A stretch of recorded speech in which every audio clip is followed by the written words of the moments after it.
Hello everyone, welcome to week 12 live session for the NPTEL course CS47. I'm Sai Venkatakrishnan, a PhD scholar from Department of Computer Science and Engineering at IIT Madras. So if you have any doubts or queries with respect to the blockchain video lectures which you have seen, or if you want me to explain any specific concept, please message in the chat box or you can unmute yourself and ask. If not, I have uh, a couple of concepts which I'm willing to um, explain in detail, right? So one is Lightning Network, mainly this, and the other is cross-chain swaps. Okay. So first, anyone has any specific doubts which you want me to clarify?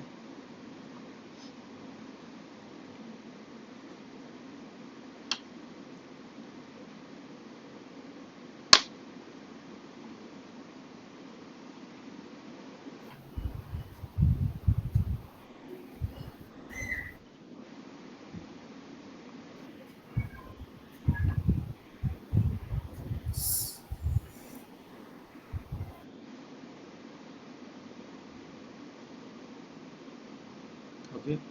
So I suppose there are no specific doubts. Then in that case, I'll just start my lecture with Lightning Network. Okay.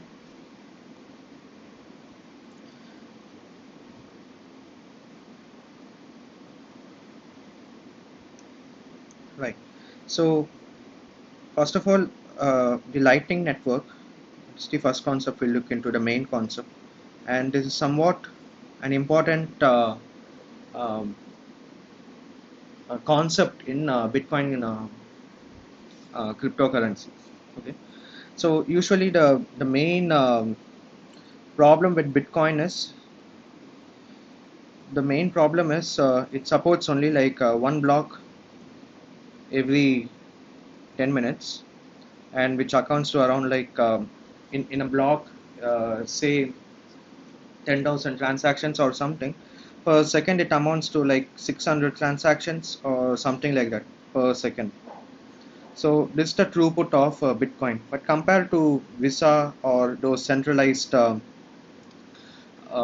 the decentralized exchanges, right, or decentralized fintech uh, companies, so they handle more than like 10,000 transactions per second, which is pretty huge compared to Bitcoin.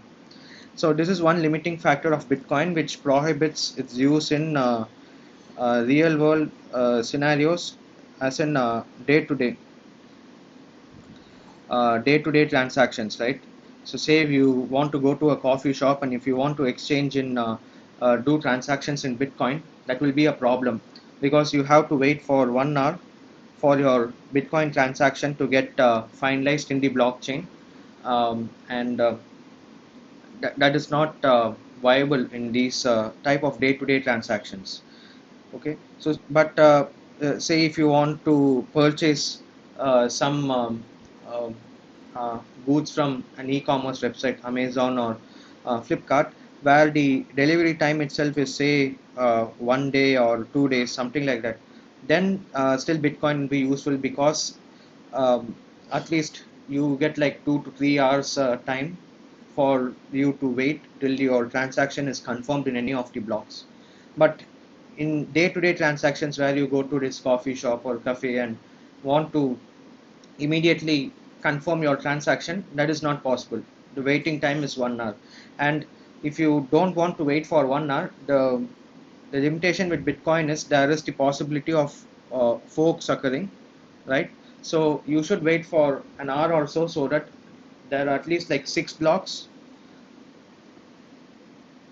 on top of your transaction. So say your transaction is present in block number 9, then at least 6 other blocks should be present on top of block number 9. It should be added so that you're pretty sure that with high probability that this block won't your the block containing your transaction won't be removed from the blockchain. It won't be forked out. right? So in this case, what's the solution to um, achieve fast confirmation times, particularly for these day-to-day transactions? So one simple concept which they have found is called as one-way channel being used.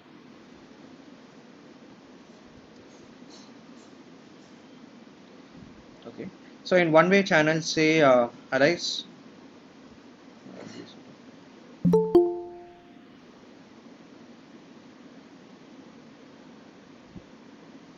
So in one-way channel, say Alice wants to send to Bob. Uh, say Alice is a customer, and Bob is the shop owner, and Alice is like a regular customer. He comes. Alice comes daily to the shop and buys coffee, tea, or something like that. And Alice is a regular customer. Now, now both decide to do transactions in Bitcoin, and due to the busy schedule and those things, Alice cannot wait for 1 hour for every transaction to get confirmed on the blockchain, right? So instead, what they do is they create something called as a one-way channel between Alice and Bob. So this one-way channel is nothing but initially what they do, they create a, a sort of like a joint account or joint transaction on the Bitcoin network. And say Alice deposits 10 Bitcoins, okay, and the owner, so Alice deposits 10 Bitcoins, and this 10 Bitcoins uh, used, can be released or can be used by both Bob and Alice. Okay, so basically what they do is they open a sort of joint account, uh, like a joint transaction, and within the joint transaction, they keep that active throughout a month, and from within the joint transaction, they try to send multiple transactions which use up the output. Okay, so let me explain it a bit clear with an example. So say like one coffee costs around zero point 0.5 bitcoins. Okay, so at start of every month, what Allies would do is Allies would create a transaction where you'd specify the transaction input, right? The input and output in Bitcoin. The input would be um, some transaction where Allies would have received 10 bitcoins. So that would be some specific transaction ID, and in the output, right? Allies would specify 10 bitcoins, and the address to which these 10 bitcoins would be transferred to would be a multi would be having this condition. So the output can be spent only with these conditions. So the first condition, condition 1,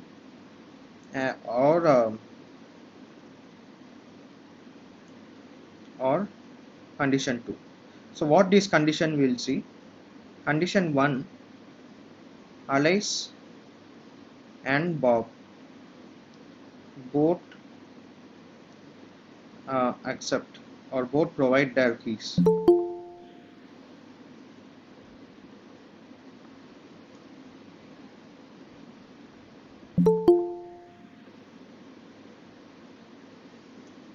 Accept or sign the transaction.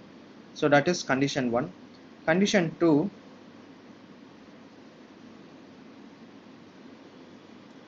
if um, after some time t or something like that, or block height, right? Block height, say 150 or something, or let's say after a month or so, like so many blocks.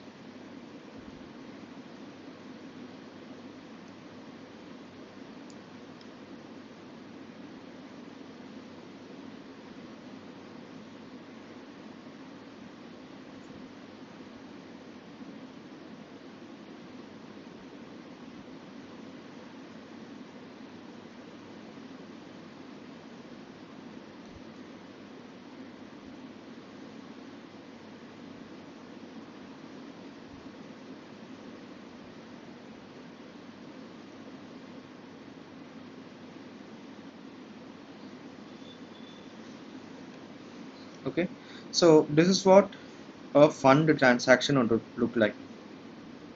So it is called something called as the fund transaction. So what this basically means is, when Allies wants to do multiple transactions over a period of 1 month, Allies would be continuously, like say, buying coffee over the month from Bob's shop. So instead of uh, doing transaction each and every time, what Allies would do is Allies would create a fund transaction specifying 10 bitcoins would be locked between Allies and Bob. Between that two persons, these 10 bitcoins would be locked. This is the fund transaction. And now whenever Allies goes to the coffee shop and wants to buy, say, on day one, Allies buys one coffee, right? So now what Allies would do is Allies would create a new transaction, say, these are different, okay, and the transaction input would contain Alice's signature, and it would be referring to the fund transaction ID. So this specific fund transaction, right? So this specific fund transaction ID would be specified over here, and Alice would sign this transaction. He would specify Bob's address over here, and Alice would sign this transaction and give it to Bob. Okay, so the amount would be to Bob's address. So there'll be like two outputs. So one output would be to Bob's address. Say Arise is buying one coffee, right? So one coffee, let's assume it's like zero point 0.5 Bitcoin. So out of the 10 Bitcoins, which is part of this fund transaction output, zero point 0.5 would go to Bob's address, and remaining 9.5 would go to Alice. And this signed transaction, Alice would give it to Bob. Now Bob, what he will do, he will have this transaction. So let's say this is transaction 1. Okay, so this transaction Alice had generated, and given it to Bob, signed the transaction and given it to Bob. And note that this transaction is generated, but it's not submitted to the blockchain.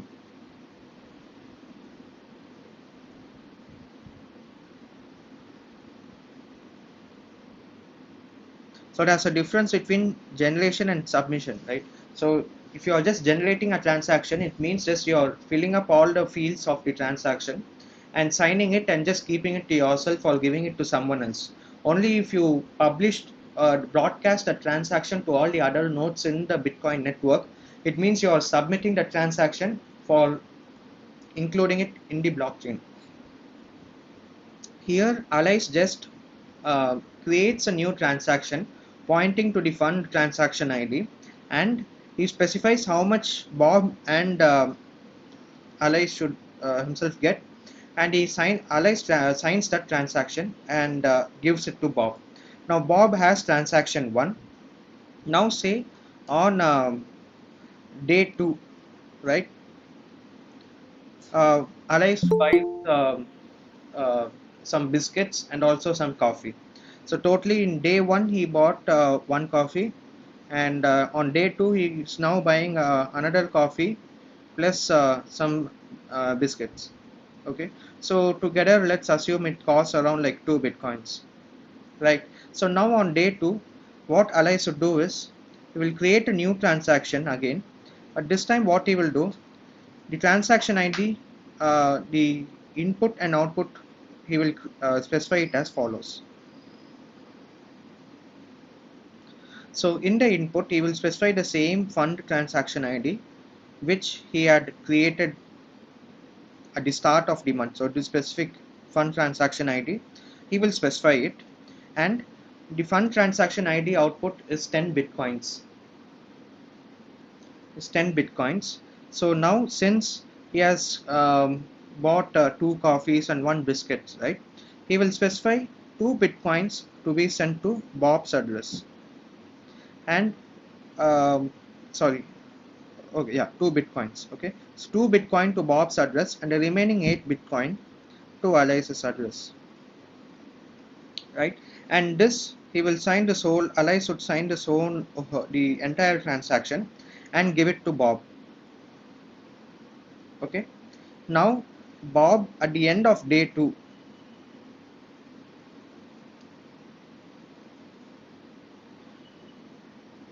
the end of day 2, Bob has both transaction 1 as well as transaction 2.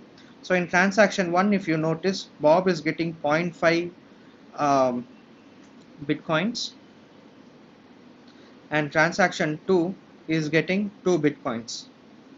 And similarly, each day Alice keeps on buying coffee or something, and finally at the 30th 31st day, 30 at the end, the last day of the month, right? Say transaction 30, the total amount that Alice has to pay Bob is say 9 bitcoins or something, right? So now what Alice would do is, Alice would create a transaction, specify the fund transaction ID, okay, specify it, and sign the whole transaction, where the output field would contain Bob's address and Alice's address, and 9 bitcoins would be given to Bob, and the remaining 1 bitcoin would be given to Alice. And this whole signed transaction, Alice would give it to Bob, right?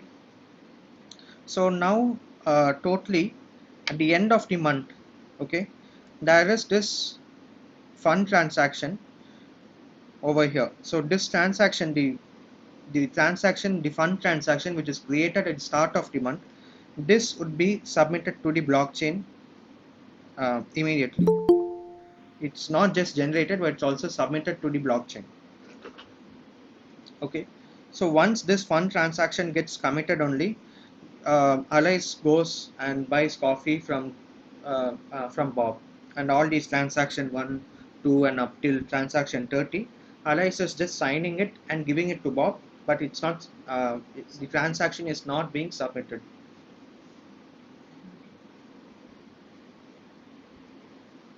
It's not being submitted.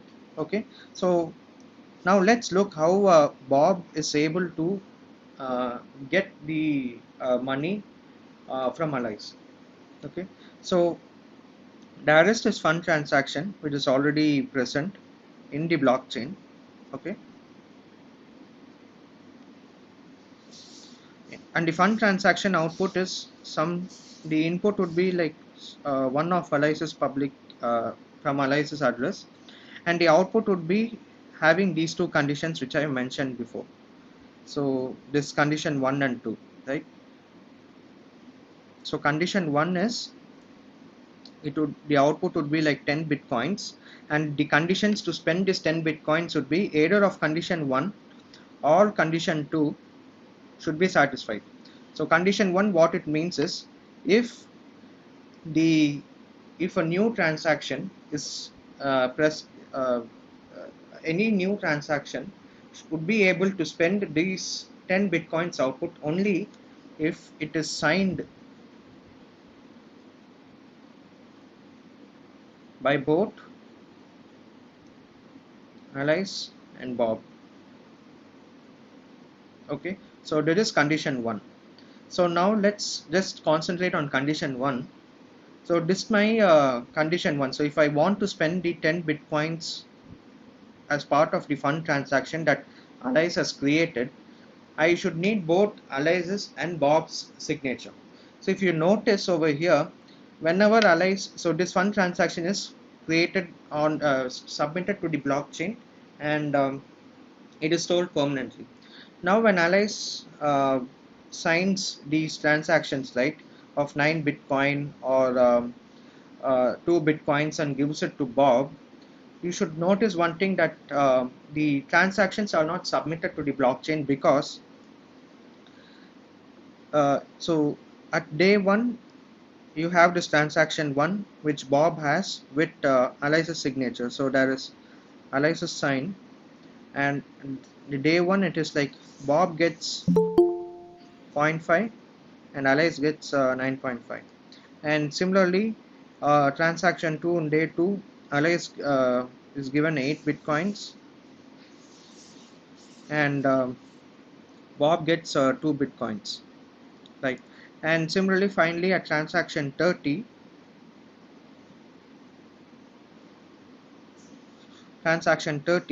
Bob gets 9 bitcoins and Alice just gets 1 bitcoin. Now, all these transaction 1, 2, and up to these all these 30 transactions, they all refer to this fund transaction only. So they are all spending the same output, which is the 10 bitcoins. Now in Bitcoin, there is this rule of UTXO, right? And also double spending. So any unspent transaction output. So say if this 10 Bitcoin output should be spent only once, it should not be double spent. That's the basic rule of the Bitcoin consensus protocol. And once if you spend these 10 bitcoins, right, say if you submit any one of these transaction 1 2 up till 30, if you submit say transaction 1 to the blockchain, the other transactions cannot be submitted. So that's the catch, only one of these 30 transactions can be submitted to the blockchain. Now um, all these transactions are pointing to the fund transaction, and if you notice the condition 1, it specifies these 10 bitcoins can be these 10 bitcoins can be used only if it contains if the transaction using these 10 bitcoins is signed by both Alice and Bob. Here if you notice in these 30 transactions, Alice has signed the transaction and given it to Bob. Now Bob should choose which transaction he has to sign and submit it to the blockchain. Now Bob, being the shop owner, he obviously will choose transaction 30, which is the final amount that Alice has to pay to Bob. Okay, so Bob will delete can safely ignore all these transactions. So once he receives transaction 30, right, Bob can safely ignore all these transactions. And Bob, what he will do, he will just so Bob will sign this transaction. Bob will add his signature to this transaction and submit this specific transaction 30 to the blockchain. So finally what happens is you have the fund transaction, which is sending 10 bitcoins to a joint uh, address controlled by both Bob as well as Alice. And now Bob is using these 10 bitcoins as specified in transaction 30, where Bob is getting 9 bitcoins and Alice is getting 1 bitcoin. Okay, so if we just give a quick recap of what really happened, right? This sort of like a one-way channel. Here Alice is the uh, Alice is the customer, and Alice is keep on buying things, a sort of like a recurring payment, and Alice would be paying to Bob, and the payment would always be in increasing order. Say like day one Alice buys something, it says 1 Bitcoin. On day two, if it if Alice buys something, the amount that Alice has to give to Bob will keep on increasing, it won't decrease, right? So this sort of like a one-way channel is being created over here. And in this one-way channel, the beauty is, say uh, you just the fund transaction which is initially created at the start of the channel. So this fund transaction which transfers these 10 bitcoins, having which can be spent only by this condition, both Bob and Alice should accept, should sign, right? This is the condition for these 10 bitcoins. So what really happens is, um, Bob is assured of these 10 bitcoins, right? So, like Alice cannot uh, do some cheating and just run away with these 10 bitcoins and just drink coffee and like just run away without paying. That's not possible. Bob should also sign the transaction, any transaction, if Alice has to spend these 10 bitcoins. So it's sort of like Alice is giving these 10 bitcoins in the custody of Bob, to prove that these 10 bitcoins are not now, it's not in my sole control, but Bob is also in control of these 10 bitcoins. Okay, so now when so this is submitted to the blockchain, and every day when Alice keeps on buying some things from Bob, right, some coffee, tea, something, the transactions, Alice can just keep on signing transactions and giving it to Bob, transaction 2, something like that. Okay, and each of these transactions, uh, in an increasing amount, uh, Alice would be paying some amount to Bob, the total amount to Bob. Okay, and finally, either one of these, only one of these transactions would be selected by Bob, and it would be stored to the blockchain. Now notice that none of these transactions need to be submitted to the blockchain. Okay, so say on day one, if Alice comes after creating the fund transaction, if Alice comes and buys a coffee or something, Alice can just sign this transaction one and give it to Bob, and just for like a minute or so. After that, Alice can leave the coffee shop, and Bob is assured of the money. So in transaction one, we discussed that Bob gets like zero point 0.5 Bitcoin, and Alice gets 9.5 Bitcoin for that one coffee, whatever Alice drank. Right. So on day one, without submitting this transaction to the blockchain, still Bob is assured of these zero point 0.5 Bitcoins. How? Because the transaction 1 can only be is pointing to this fund transaction ID, and the output 10 bitcoins, whatever this fund transaction ID contains, can be spent only if both Bob and Alice sign together. Now Alice has signed this transaction and given it to Bob, so Alice's signature is already present, and Alice has given it to Bob.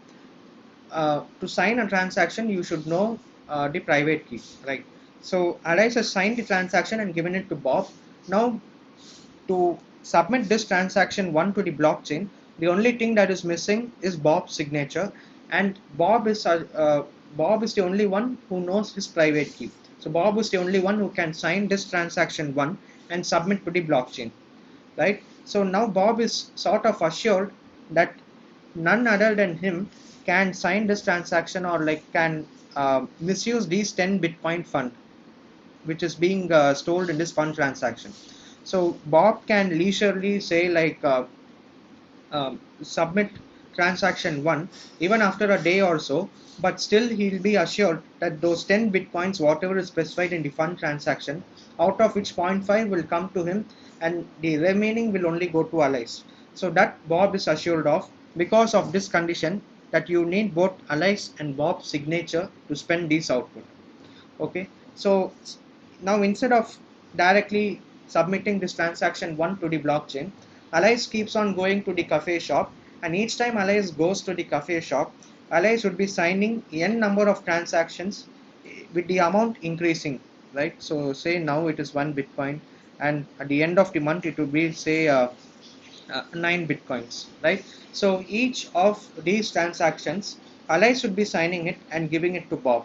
Now Bob is assured that he can submit any of the transactions to the Bitcoin network, spending these 10 bitcoins present in the fund output, and he will be assured of whatever money he has to be paid.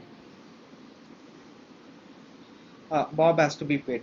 So you don't have to wait. So the limitation that we discussed in Bitcoin to do day-to-day operations, right? You have to wait for an hour or so, because the number of blocks should be to be added on top of your transaction should be at least 6, and you should wait for an hour even to confirm a small transaction.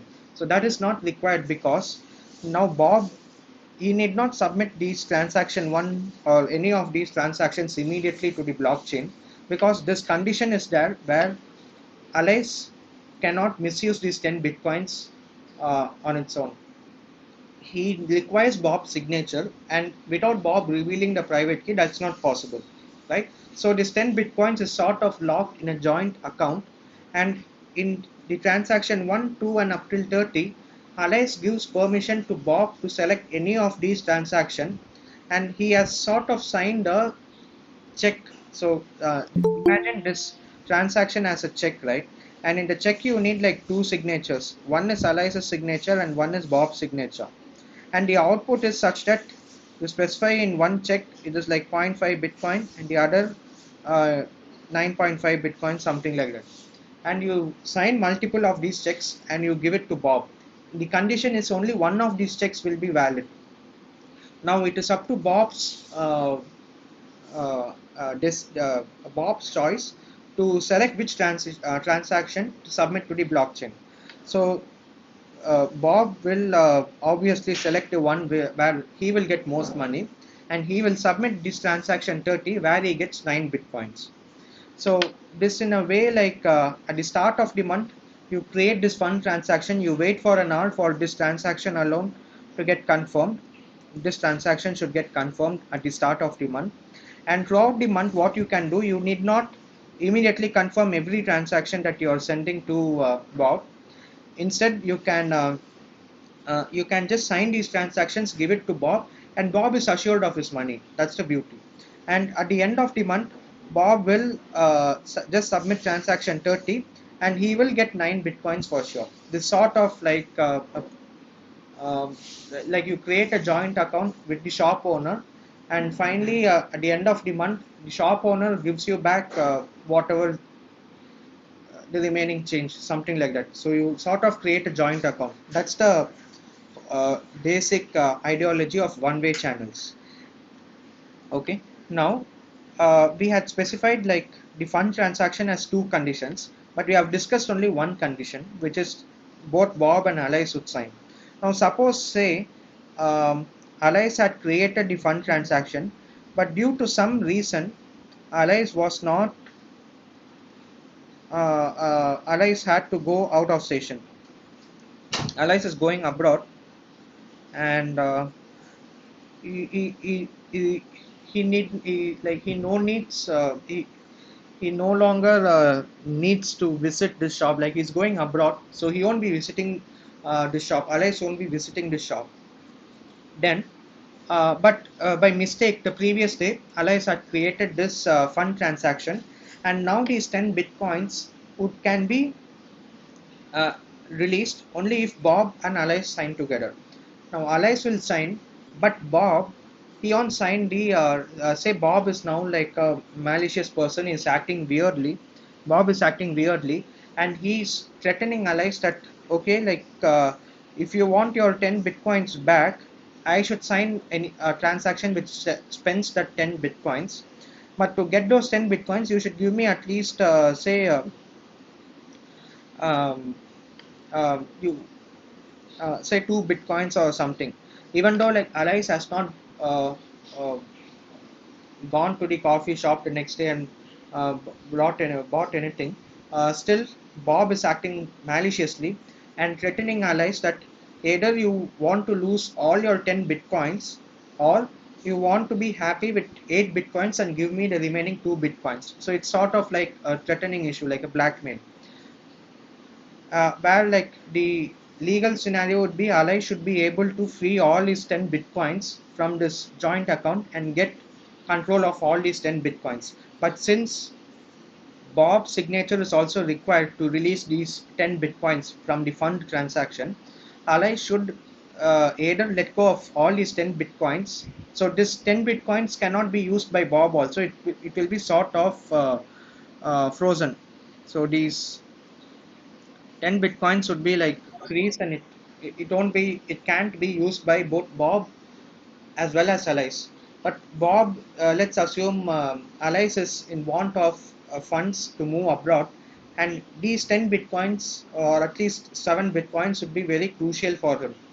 But now Bob should accept this and sign a transaction which transfers all those 10 bitcoins from his joint address to an address specified by allies, in control of allies solely.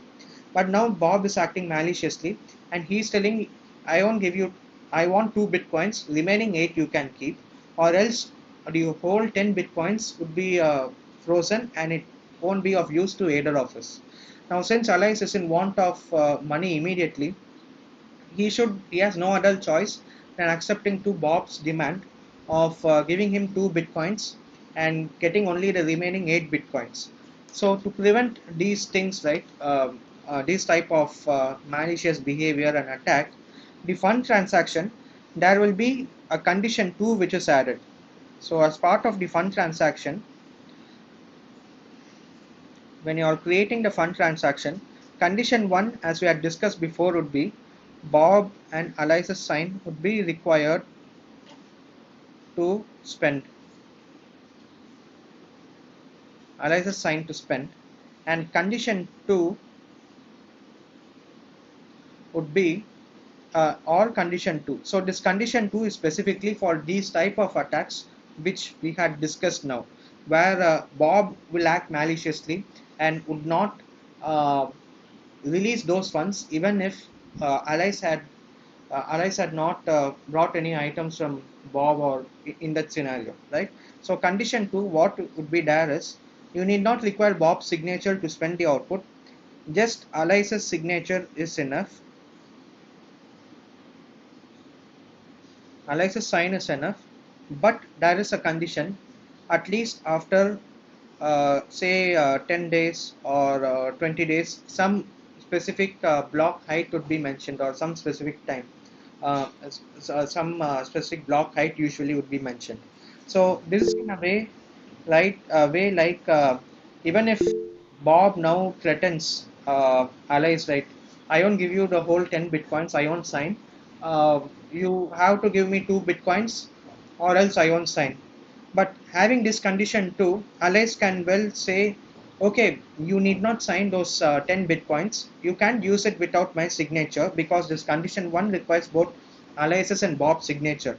But if allies is just able to wait for 10 more days somehow, he will get sole control of these 10 bitcoins and he can spend the output in his own way, whatever allies wishes to do with that 10 bitcoins, but that he can do it after 10 days, right? So this fund transaction will be in a joint account only if Bob and only within still those 10 days, and once the 10 days crosses, allies again gets full control of that 10 bitcoins. Okay, so a fund transaction, when we create, usually this would be the two conditions to spend the output, and either of them should be true.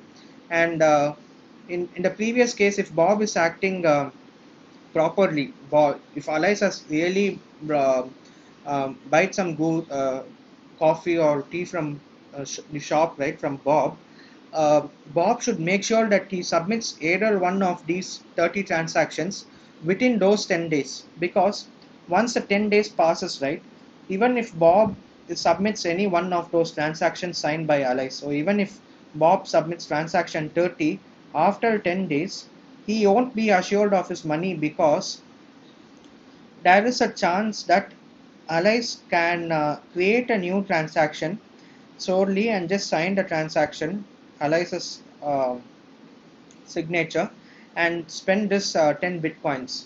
So now it depends upon the miner and in which block either this transaction gets included or this transaction gets included. So it depends on the order in which the uh, a miner executes these orders these transaction and includes it in the block. But finally either transaction 30 or this transaction will be included. So Bob should make sure that in a fair case, within 10 days, Bob should be able to should submit a transaction to the blockchain. Then only he is assured of his money. Once those 10 days passes, the condition that only with Bob's signature that these 10 bitcoins can be used is nullified because of condition 2. So there is this time limit for this fund transaction. till it becomes invalidated by till it becomes like the condition 2 is activated. And yeah, that's it. So I see some of you have raised your hands. uh, so this is what one-way channel is all about.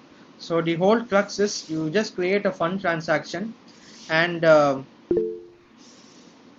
you should keep on referring to that same fund transaction and sign new transactions and give it to Bob. And Bob is at can select any one of those transactions and deposit to the blockchain. And within those 10 days time, he should deposit. Otherwise, he's not assured of his money. Okay. So Pallavi has raised her hand. Do you have any doubts, Pallavi, in this?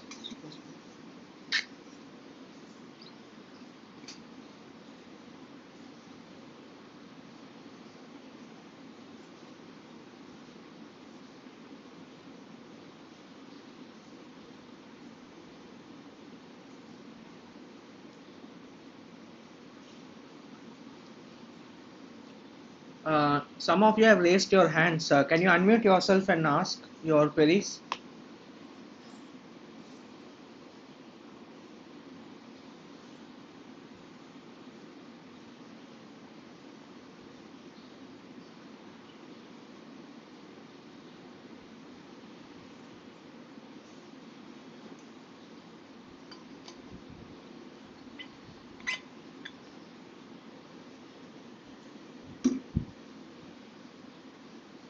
Um, any specific doubts?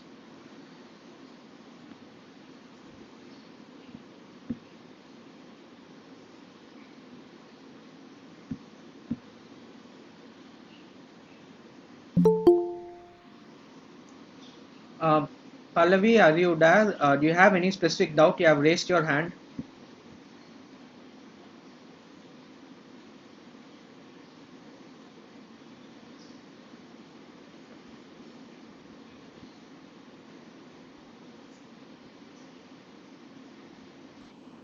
Sir, I have a doubt.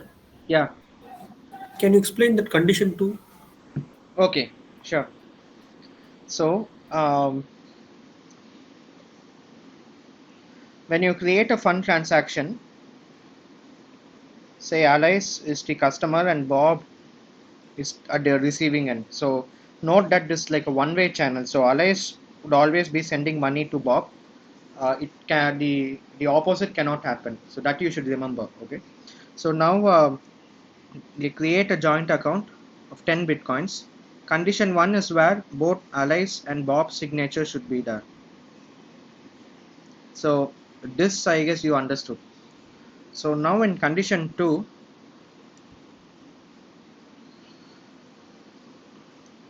so the fund transaction is created in such a way that the 10 bitcoins output, either with condition 1 met or condition 2, it can be spent. Condition 1 you understood, that is both Alice and Bob's signature is required. Now say Bob is not responding, or just Alice had not brought any item from Bob. He has not gone to the cafe, is moving abroad. So this channel, whatever he created with Bob, this fund transaction, that's obsolete. So Alice should get back the 10 bitcoins. Now, if just condition 1 is there, right, then what the issue is, Alice should be dependent on Bob to sign a transaction. So basically, Alice should require both Bob's signature and Alice's signature, referring to this fund transaction ID, so that Alice gets back the 10 bitcoins and 10 bitcoins fully, right? So this sort of like a refund transaction. So Alice is getting the full refund of 10 bitcoins. But for this to occur, Bob should be honest. But say Bob suddenly starts acting weird, and Bob tells, I cannot give you the whole 10 bitcoins, as in I will not sign this refund transaction which gives you the full 10 bitcoins. Instead, I will sign a transaction where I get you get 8 bitcoins and I get 2 bitcoins. So that even though Alice is not has not purchased anything from Bob, still Bob is now acting maliciously and is blackmailing Alice to give him 2 bitcoins.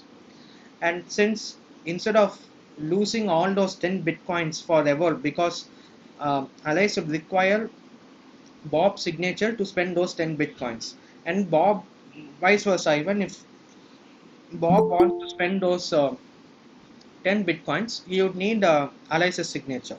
So either those 10 bitcoins would be frozen and no one can use it, or if Alice wants to get at least those 8 bitcoins, Alice should accept to Bob's demand and give him 2 bitcoins. So this sort of cheating, right? So to prevent this cheating, usually a condition 2 is added to your fund transaction, where this condition 1 would be active only till uh, this condition 1 is there, but a condition 2 is activated, that is the transaction height. So if I say like the condition 2 is the transaction height, like uh, let's just define it in time itself for ease of explaining. So if time passed is 1 month or so, okay, then Ali's signature enough.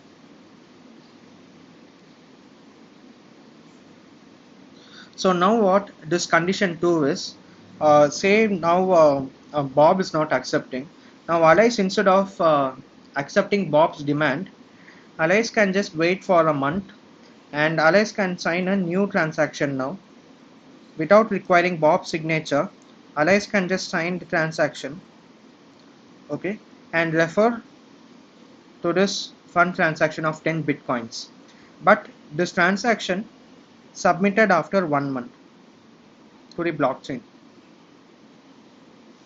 So such that the condition 1 would not be met, so this would not be met, but condition 2 would be met. So the condition 2 is 1 month should have been passed, that is 1 month gap between the fund transaction and this transaction. 1 month gap should be there, as in those number of blocks in between should be there, and Alice should have signed this transaction.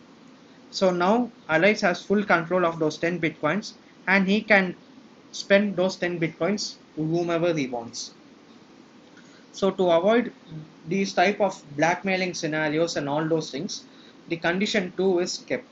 But this now adds a constraint on condition 1, as in if you take a legitimate situation where now Bob is honest and Bob has to be paid. So if you notice over here, this transaction 30, where now Bob has to be paid 9 bitcoins by Alice. Bob should make sure that he submits this transaction 30 before the 1 month deadline, because then only Bob is assured that only condition 1 would be met.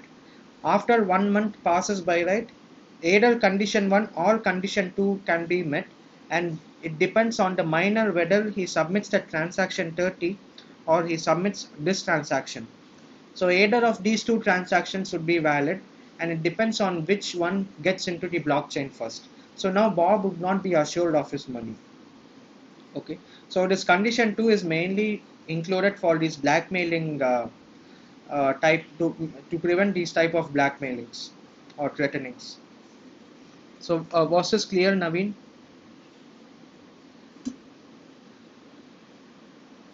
Yes, sir. It is clear. Okay, sure.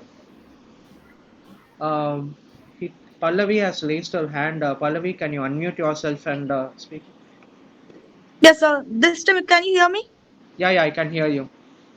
Sorry for last time. That time just connection issues. Yeah, it's So okay. my question is regarding in this situation, how could we means analyze that in this situation the attack is means how this situation could be a front running attack between Bob and Ellis. If we want to analyze that a situation should be front running attack.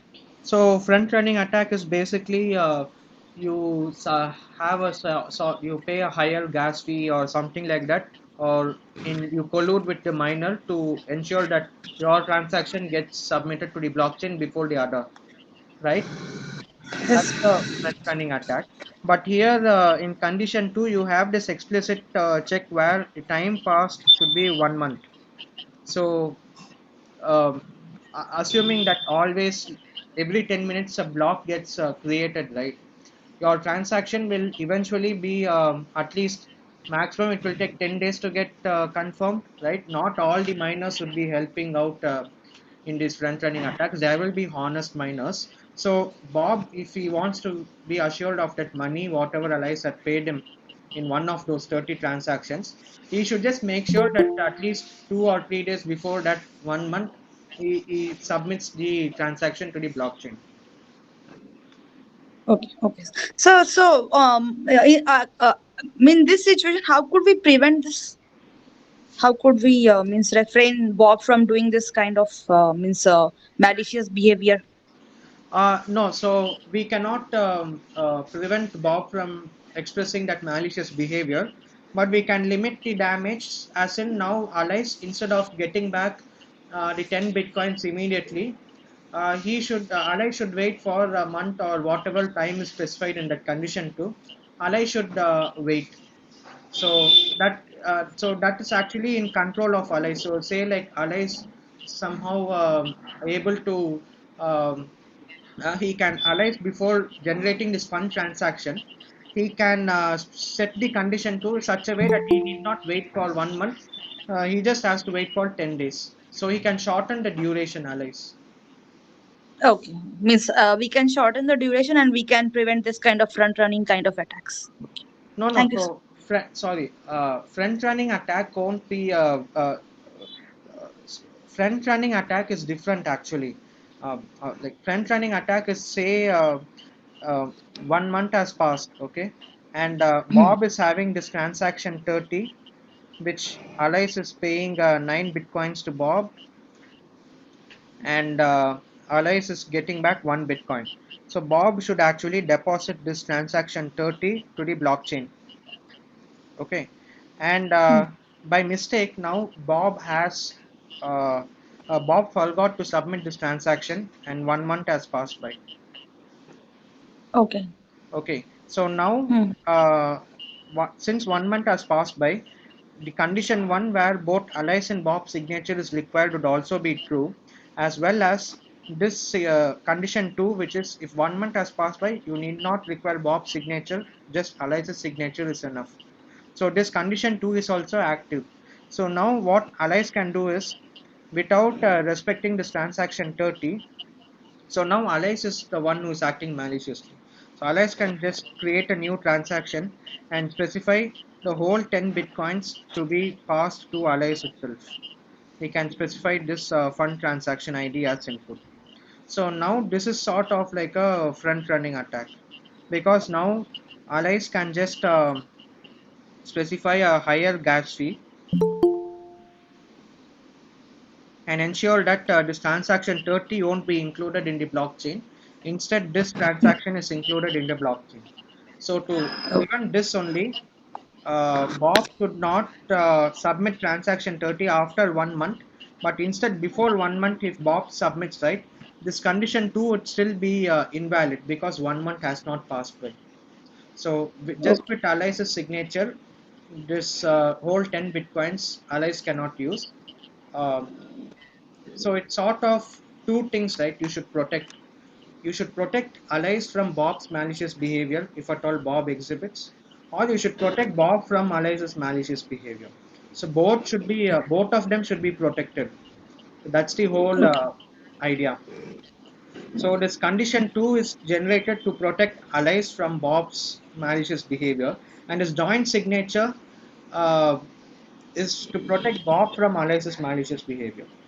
And Bob should, if he wants to get that 9 bitcoins, right, he should submit before the 1 month deadline. Otherwise, Bob is not assured of his money. A front running attack, as you said, is now possible after that 1 month deadline, where which one of these transactions should go into the blockchain first depends upon the gas fee and all those things. Okay. Thanks. Okay. Hitanshu Jain has raised your hand.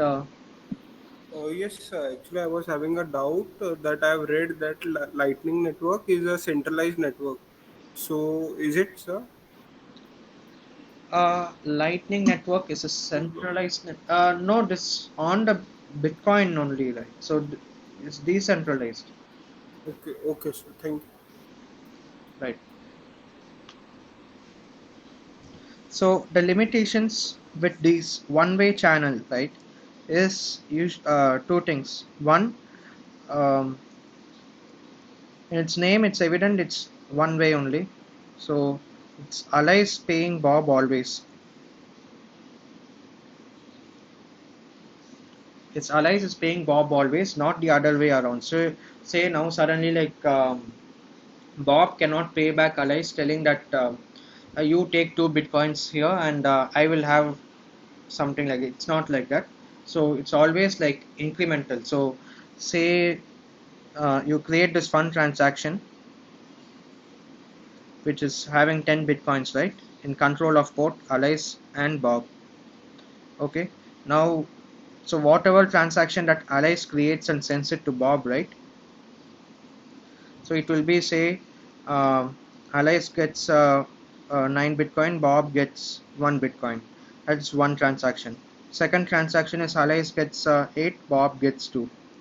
Okay. So once uh, and now say allies now wants to create a new transaction and say that allies gets 8.5 and Bob gets 1.5. Okay, so now if allies creates such a transaction and gives it to Bob so that Bob can use it later, this is not guaranteed. So this is not possible, right? Because even if Arise creates this transaction, right, there won't be any significance to this because Bob will always submit. Bob has the uh, has his own choice of submitting any of these three transactions to the blockchain. He can submit any three because Alice has signed it and given it to Bob, and now it just requires Bob's signature. So Bob can submit any of these three transactions, and Bob being to maximize his profit, right? He will disregard this transaction. He'll submit this transaction, right? So there's no credible way of decreasing the amount in a succeeding transaction. The amount given to Bob should always be increasing. It should not reduce with respect to the previous transaction. So that's a limitation. It should always be in increasing amount.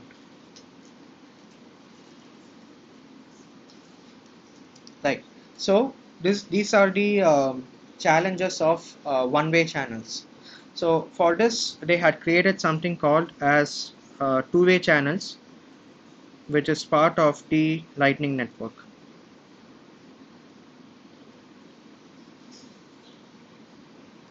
So in a Lightning Network, basically, if say you have Alice and Bob, right? You create a fund transaction. The fund transaction is all same. You create a fund transaction, okay, and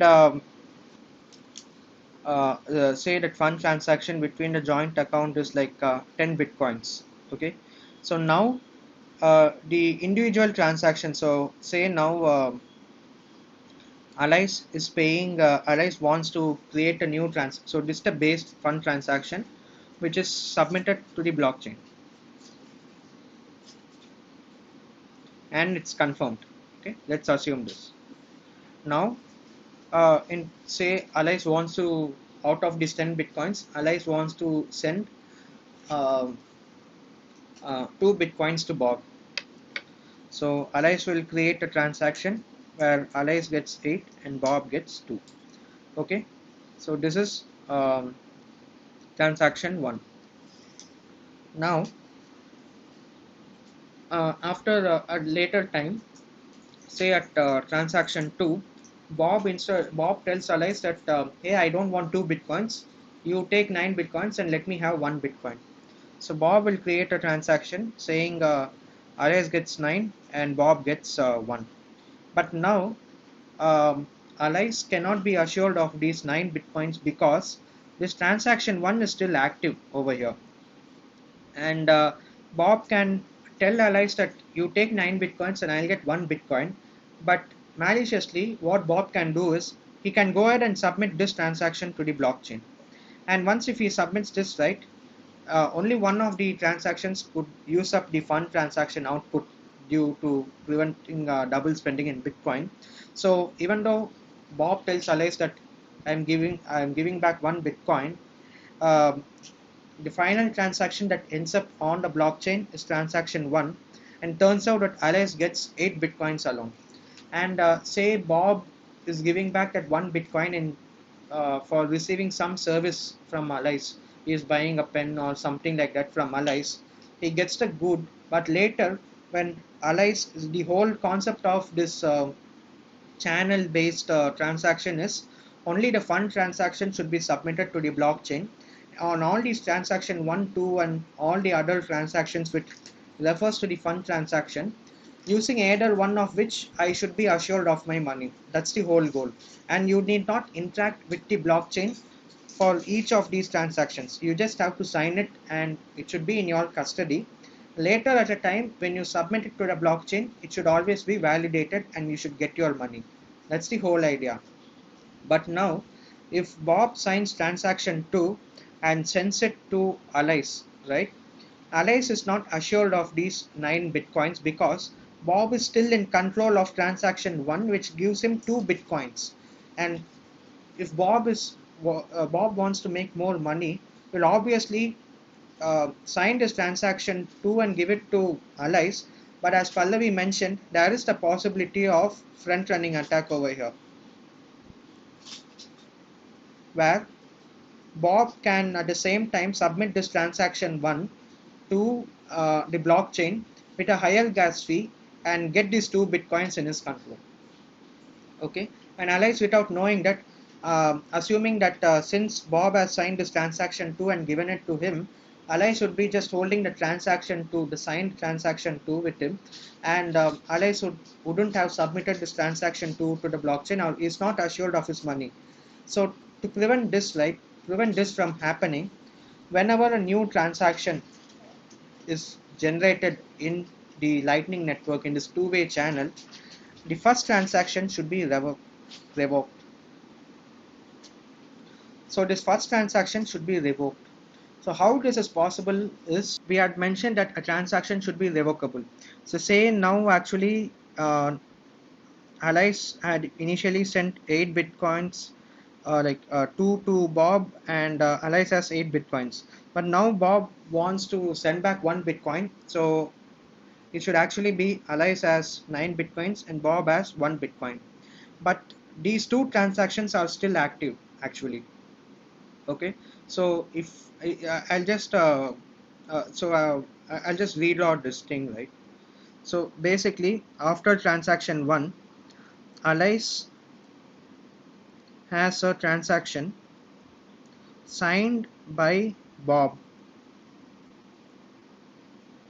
and Bob has a transaction signed by Alice. And what the transaction usually what that means is this is a transaction where the field is the one that is signed by Bob gives 2 bitcoins to Bob and the remaining 8 bitcoins to Alice after 2 hours. It can be used after 2 hours. And same way, Bob has a transaction signed by Alice which specifies 8 bitcoins to Alice and 2 bitcoins to Bob after 2 hours.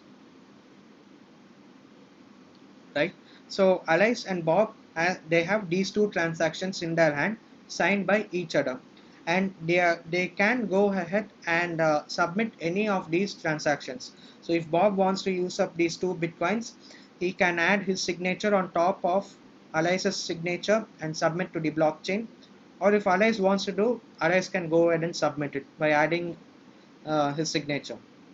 But now the new state has changed, where Bob wants to give back one Bitcoin to Alice, and Alice should now have 9 Bitcoins. But now Alice, what is not assured of is, Alice would tell Bob, even if you give me a transaction, say now Bob, now say Bob signs a transaction, gives it to Alice, stating that um, signed by Bob, okay, and stating that I receive I receive 1 Bitcoin, Bob receives 1 Bitcoin, and remaining 9 Bitcoins, Alice can spend it. Okay, so 9 Bitcoins, Alice can spend it, and after 2 hours, it is the condition. But this transaction, Bob has signed it and given it to Alice. Now Alice can go ahead and submit this transaction, but the issue is this transaction is still active.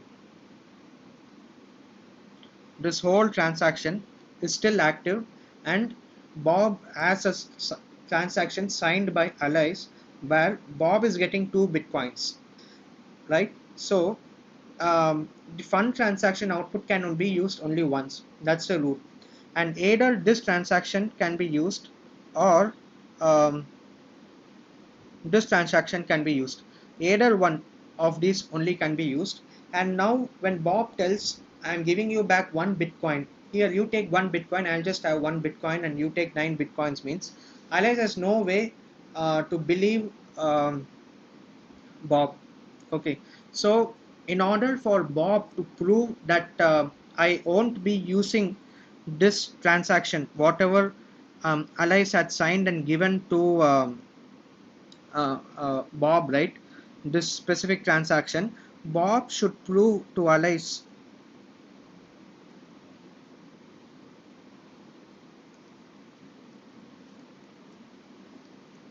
Bob should prove to Alice that I won't be using this transaction specifically. So this Bob should prove to Alice that I won't be behaving maliciously. I stick by my word that I won't be receiving 2 Bitcoins, but instead I'll be receiving just 1 Bitcoin, and you will be receiving 9 Bitcoins. And even if Bob has the transaction signed by Alice, right over here, even if Bob has the transaction signed by Alice, Bob should somehow prove that he won't be using this transaction. So how can Bob prove this, or in other words, how can this transaction be invalidated and made sure that Bob cannot use this transaction after they switch over to this new state where Alice has 9 Bitcoins and Bob has 1 Bitcoin. So this is where the keys Alice R and Bob R comes into picture. So these are called as revocation keys. So this is basically like another set of public and private key pairs which Alice and Bob create just for revoking transactions. Okay, for each set of transaction, if it needs to be revoked, apart from the actual public and private key that Alice and Bob uses for these transactions, they generate a specific pair of keys called the revocation keys. And if um, and now in the transaction which Alice has signed and given it to Bob, right? Here 8 Bitcoins Alice should be getting for sure without any conditions attached. But this specific um, um, Bitcoin over here, this 2 Bitcoins, right? This 2 Bitcoins, when this transaction is submitted, Bob can use it after 2 hours only. Now, why this condition after 2 hours was introduced is to introduce a condition 2 specifically. So the condition 2 over here is with respect to the transaction signed by Alice and which has Bob's transaction. Okay, the condition 2 would be um, Alice's signature and Bob revocation key signature. Both these signatures, both of them, the signature should be present. If this is present, immediately you can spend the 2 bitcoins. And in the same way, the transaction which is signed by Bob and which is given to Alice, right? The transaction which is signed by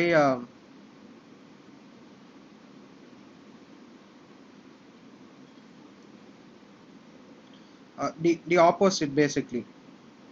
The other transaction will have a condition where Bob can spend, provided uh, even Alice's revocation key, the signature is present,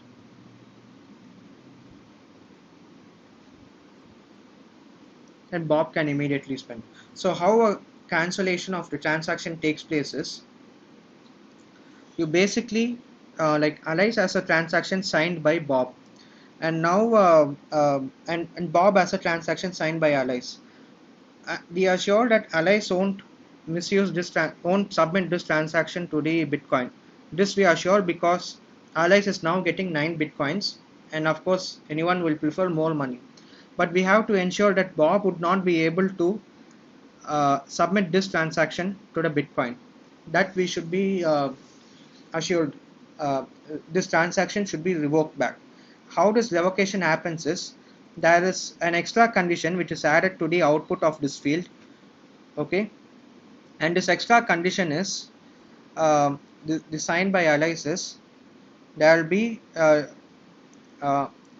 Alice's and Bob's revocation signature. Okay, so the condition 1 is, if Bob requires the 2 bitcoins, he should wait for 2 hours. Else, with Bob's revocation key and Alice's signature, these 2 bitcoins can be immediately used up. Now if Bob creates a new transaction, say I'm giving back this 1 bitcoin, right? He should assure Alice that I won't be spending these 2 bitcoins, I won't be using this transaction. So to prove that he's honest, right, Bob reveals his revocation key, the private key, to Alice. Okay, so basically what happens is, when Bob reveals his revocation key to Alice, now Alice knows their own private key, and Bob's revocation key is also given to Alice, right? And in the same way, uh, uh, Alice also gives his revocation key to Bob. So what happens is, say if now Bob acts maliciously, like after giving this new transaction where Bob gets just 1 bitcoin, if Bob acts maliciously and submits this transaction over here, this transaction, if Bob submits to the blockchain, he can Alice gets the 8 bitcoins that he is assured of previously. Alice gets that 8 bitcoins safely with no conditions attached.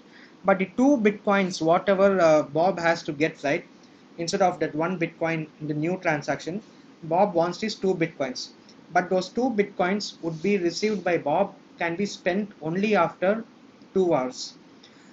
But within the 2 hours, once Alice gets to know that Bob has cheated him and has submitted this transaction to the blockchain, what Alice can do is, Bob has revealed his revocation key. So this condition 2, which can be satisfied before the 2 hours, Alice can use his signature and Bob's revocation key to get those 2 coins also. So it's sort of like a punishment. Okay. So this sort of like if Bob cheats, Bob is the one who has to pay those extra 2 coins. Bob is at the loser side. Okay, if Alice cheats, right, Alice would be on the losing side. So the final transaction, right, how it would look like is the one that Alice signs and the one that Bob signs and gives it. So this is Alice signs it. So this is the transaction Alice has signed by Bob, and this transaction Bob has signed by Alice, and the output would be some say X output. Okay, and Bob will receive it with no conditions attached, and the remaining Y output, condition 1 would be Alice receives after 2 hours. Okay, and the second condition should be Alice can use it along with Bob's revocation key. Okay, here uh, it's the opposite. The transaction which uh, Bob has, okay, but signed by Alice. Here it's just the opposite. Okay, uh, Y amount Alice will get with no strings attached. The X amount Bob would get, condition 1 Bob would get after 2 hours, or Bob can receive with Alice's revocable signature.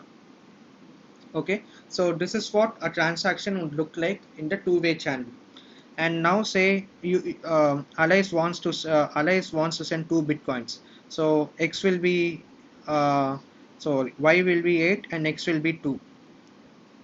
Okay, and they will fill up these two values in the transaction. They will sign it. They will create a new revocation key, that's Bob R1 and Alice R1, something like that, and they will exchange these two transactions signed by each other. Now if anyone deposits in either of these transactions, either one of these transactions should only be deposited. Okay, so if either one of them deposit, it's basically like the other one will also get their money. So if Alice deposits, um, sorry, if Bob deposits this transaction signed by Alice, Alice will get this immediately, um, but Bob will get it after 2 hours alone. Okay, but this Alice's revocation key would be secret at that time. This revocation key will be revealed. This revocation key, which is Alice or Bob R, right? Both of them reveal only if they want to move to a new state. So new state as in instead of me having 8 and you having 2, Alice tells I will have 7, and Bob you can have 3 bitcoins. So now Y will be 7 and X will be 3.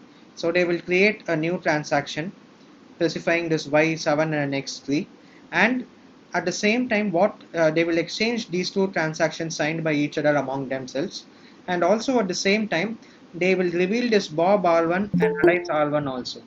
By revealing that, what happens is if anyone misbehaves, if anyone instead of submitting this transaction, any of these transactions, if Alice misbehaves, okay, Alice misbehaves in Alice has this transaction signed by Bob, which specifies Alice get 8 bitcoins, right? So if Alice misbehaves, Bob will get 2 bitcoins for sure. This he will get, Bob will get for sure. But this 8 bitcoins, whatever Alice wants to have, he can use it after 2 hours alone. Those 8 bitcoins. But um,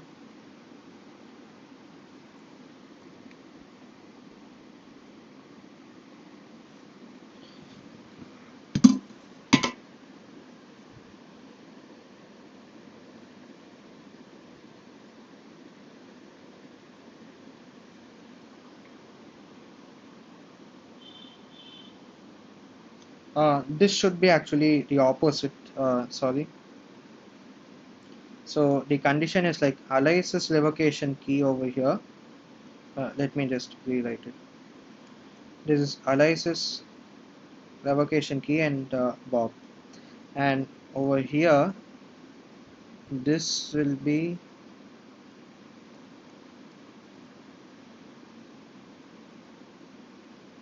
this will be um,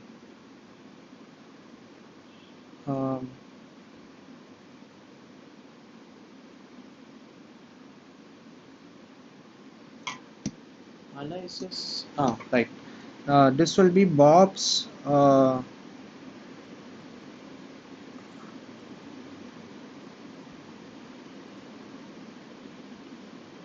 This, no, it's correct only.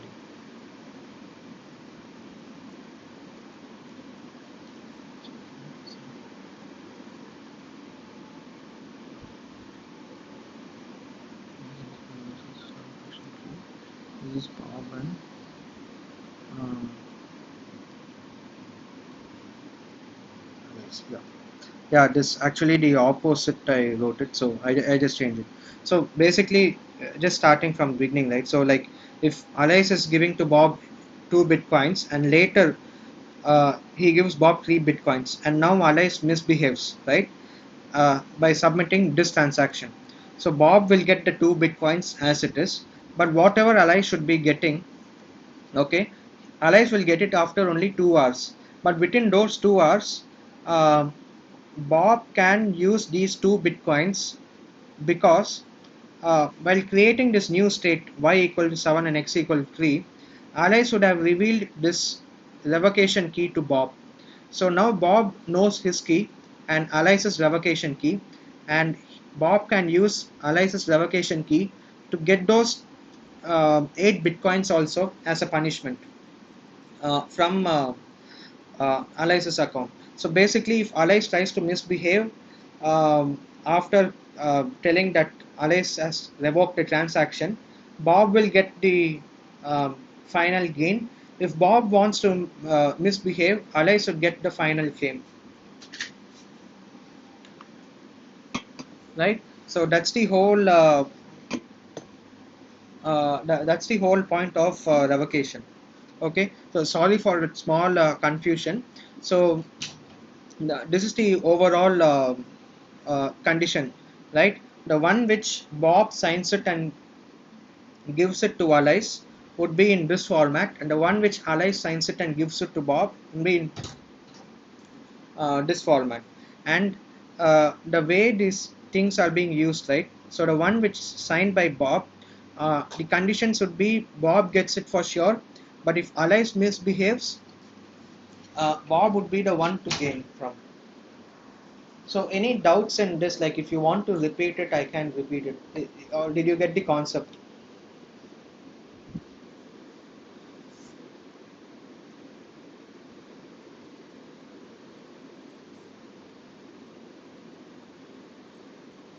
So this is sort of, even for me it was slightly confusing, but if you just go through the format again, right? Like step by step, if you see like say like if both behave honestly, what happens?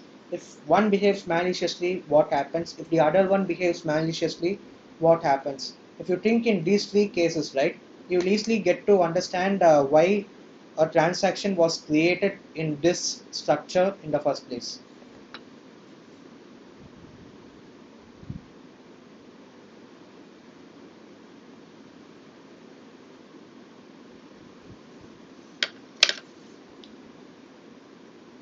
Uh, so, any doubts in this?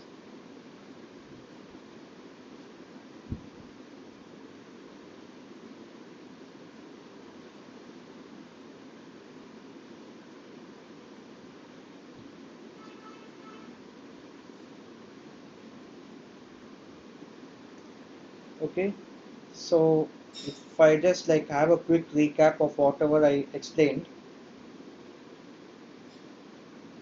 Okay, so if Alice wants to send to Bob state like 8 and 2 bitcoins, this transaction Alice will have, but signed by Bob. Okay, and this transaction Bob will have signed by Alice.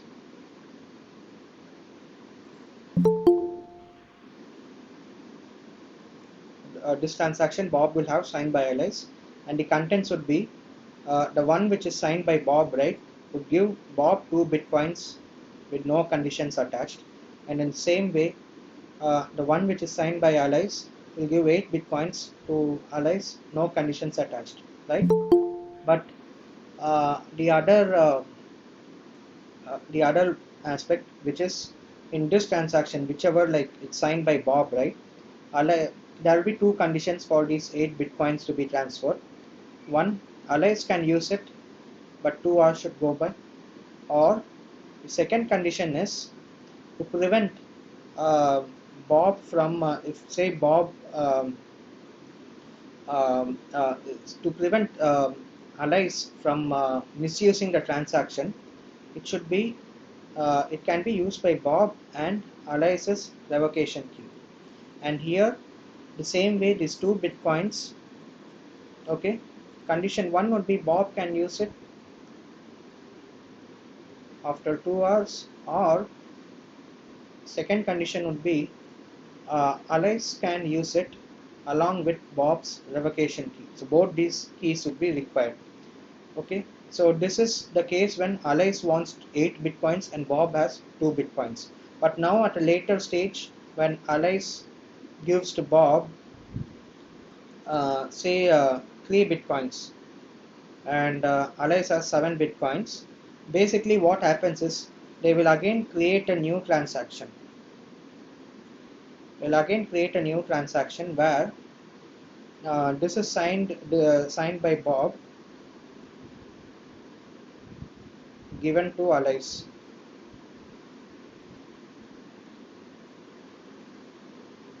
Given to Alice, and this is signed by Alice and given to Bob.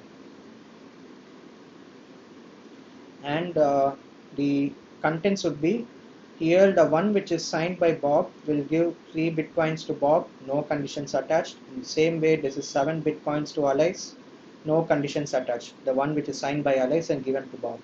But here, the one which is signed by Bob, right? The remaining 3 bitcoins, the remaining 7 bitcoins, it can be used, condition 1, Alice, after 2 hours. Okay, or it can be used by Bob, provided he knows Alice's revocation key. And in the same way, these 3 bitcoins, um, Bob can use it after 2 hours, or um,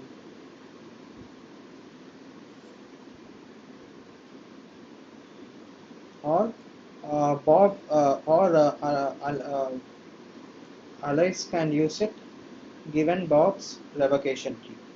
Okay, so this is the new state which Alice and Bob agree upon. So what they will do is, this new transaction Alice and Bob would sign and exchange between themselves, and at the same time, say this is Alice R2 and Bob R2, means Alice R1 and Bob R1, they both will reveal to each other.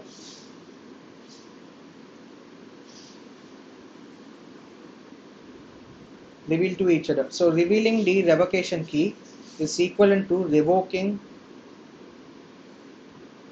the transaction and cancelling the transaction. So revealing the revocation key is equivalent to revoking the transaction. So now Bob gets to know Alice's revocation key, and Alice gets to know Bob's revocation key. Now what's the big deal with this is, now say if Alice misbehaves, not okay, so here Alice misbehaves because like initially Alice has 8 and now Alice has 7. So Alice wants to get more money. He does not want to he wants to cheat, Alice wants to cheat Bob. So Alice misbehaves, and what Alice does is he submits this transaction over here, which gives him 8 bitcoins, and Bob 2 bitcoins submits to the blockchain. But now what happens is Bob will get the 2 bitcoins as it is, but the one which Alice wants, the 8 bitcoins, uh, Alice has control over condition 1 alone. Okay, because in condition 2, if Alice wants to use the 8 bitcoins immediately, he should know Alice's revocation key, which Alice obviously knows, but he does not know Bob's key. Bob's key is not revealed. Bob's revocation key is alone revealed, but Alice has revealed his revocation key to Bob. And if Alice wants to use these 8 bitcoins, he has to wait for 2 hours. But within those 2 hours, Bob would get to know that Alice has cheated and submitted this transaction instead of submitting this transaction over here. Instead of submitting this transaction, Alice has gone ahead and submitted this transaction. So now what Bob has the power to do is, since he knows Alice's revocation key, Alice R1, which Alice had revealed when they created this new transaction, Alice has revealed the revocation key. Both of them are revealed to each other. And now since Alice is cheating, Bob can use the second condition within 2 hours to get these 8 bitcoins also. So now Alice loses 8 bitcoins. So the one who cheats is the one at loss, right? So now if I want to create a new transaction where it's in the opposite direction, where Alice gets 9.5 bitcoins and Bob gets zero point 0.5 bitcoin. So again what they will do, they will reveal, first step they will reveal Alice R2 and Bob R2, the revocation keys, and then they will form a same transaction like this transaction, sign it and exchange it between them. So like this, every new transaction that they keep on generating between them, which with different amounts, the revocation key for the previous transaction would be revealed by both of them. So that if anyone cheats, right, say if Alice cheats, Bob can use with Alice's revocation key to get the whole amount, or if Bob cheats, Alice can use Bob's revocation key and get the whole amount. Because the other output, which is the 3 or 7, right, that is obviously given to the honest one. Okay, so that's the whole uh, concept of how a two-way channel works in lightning networks. So the whole concept is you have this sort of revocation key attached to it. So when you compare this condition over here, Bob and Alice's revocation key, you can see there is a small uh, similarity with the way the condition 2 with respect to one way channel was created. So the condition 2, right, um, Alice is able to spend after 2 hours, or they both require, right? So this locking condition over here, so basically this condition over here, Bob and Alice is sorry yeah, Bob and Alice's revocation key, and the way these revocation keys are being used, right, it it adds the revocable property to a transaction. So this makes the channel two-way. So Bob can give back to Alice, or Alice can give it to Bob, any way it can go. So is the concept of two-way channels clear now?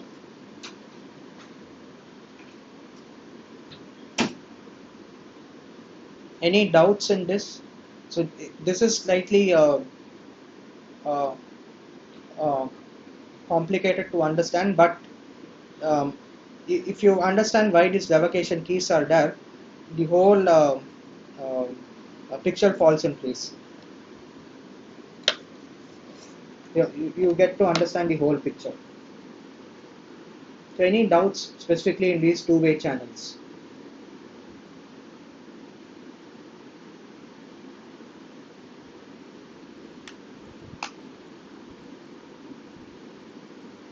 Pallavi, Naveen, anyone, any specific doubts you have?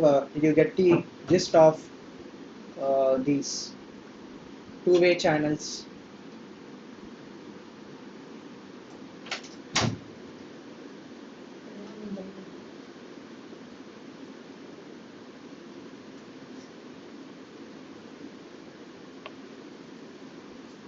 Okay, uh, right. So this is the concept how two-way channels are created. So in the same way, these in a two-way channel, it can be extended to multiple parties, as in like Alice can send some amount to Bob, and Bob can send some amount to Carol.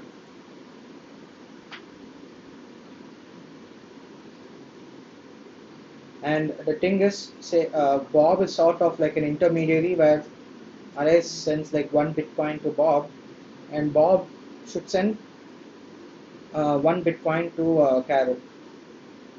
Okay, so but how can we trust Bob? So so the same way how the two-way channels work, you can extend this in a similar way for multiple participants to be involved as intermediaries in these two-way channels. And the way how you do it is you create a secret called yes, which is created by Carol based on hash function, and only if each participant intermediary reveals this secret, right, they can get the output. So basically what happens is, what the issue with these type of multiple hops in a lightning network is, Alice gives one Bitcoin to Bob under the assumption that Bob is honest and he pays one Bitcoin to Carol. But what might happen is Bob will not give this one Bitcoin to Carol. Instead, he might cheat and just Bob can just stay silent, right? So Alice would be at a loss of one Bitcoin. So to prevent that, what happens is when Alice gives Bob one Bitcoin, he will have a condition of on the output that secret yes should be revealed.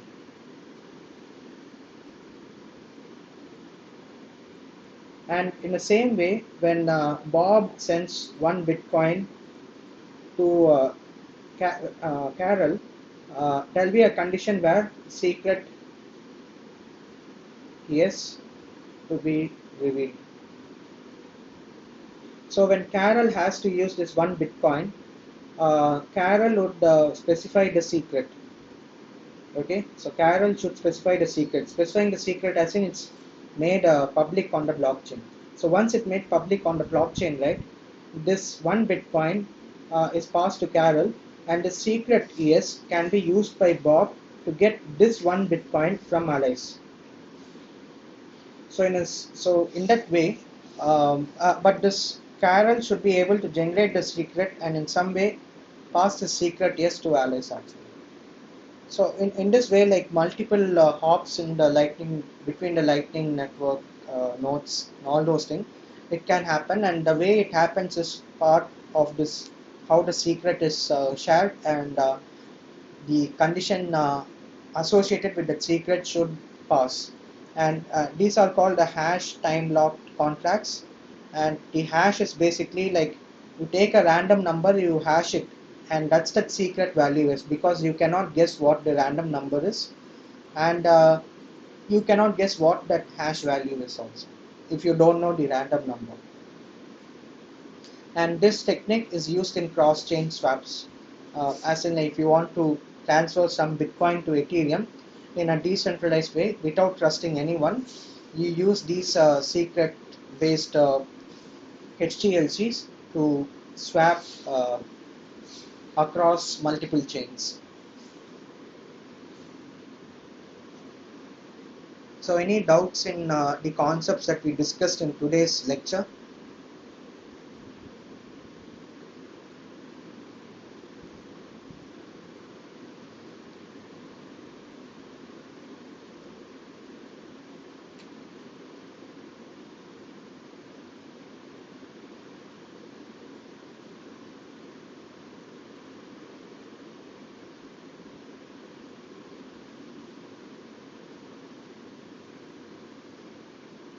Okay, so in that case, let's wind up the session then.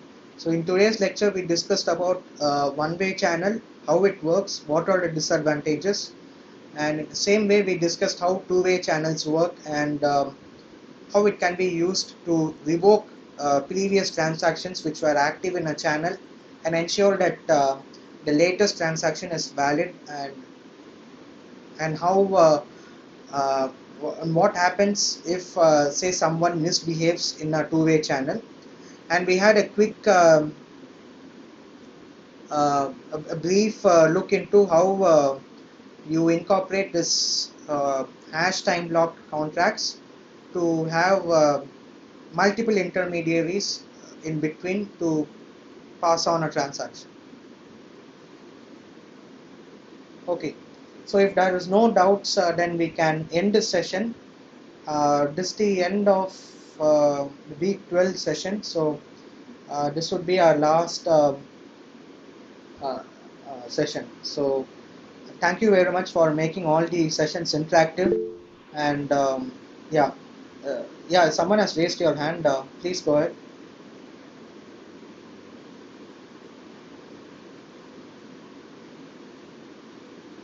AB Sati, yeah, yeah, raised your hand. Can you unmute yourself and speak up?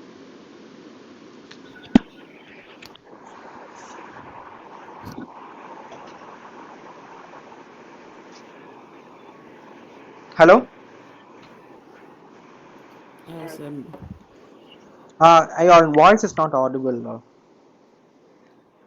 not audible, sir. Yeah, now it's audible. Yeah, please. I have one doubt, sir. Yeah.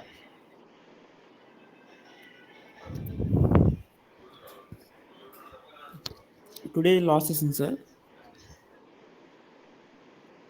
Yeah, Hello. today is the last session. Oh, yeah, okay, sir. Okay.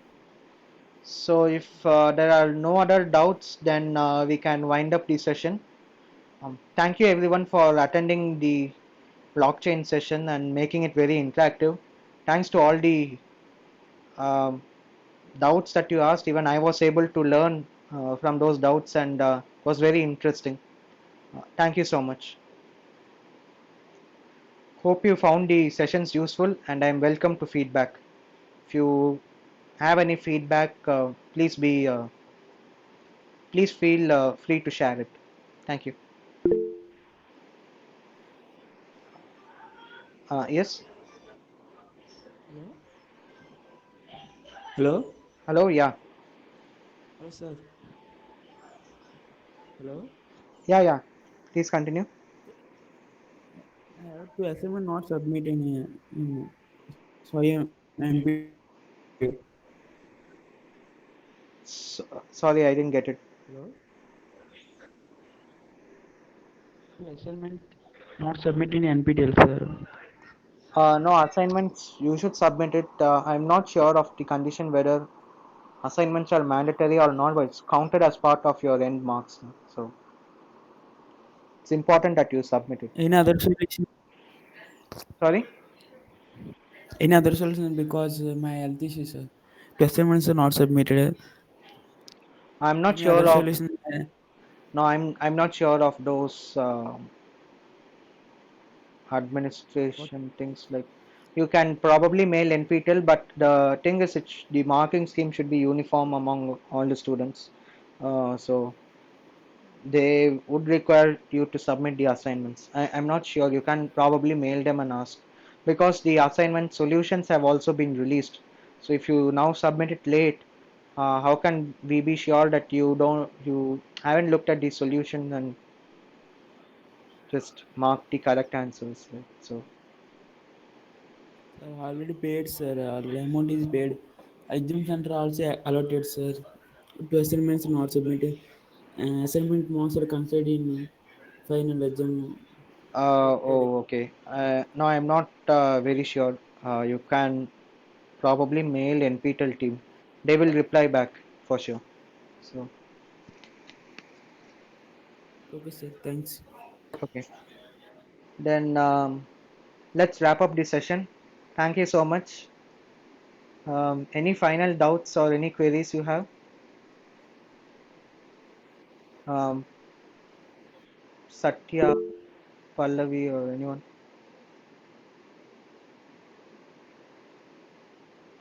Okay, cool. Then let's end the session. Thank you all. See you. Have all the best for your end exam. Thank you. Okay, sir. Thanks, sir.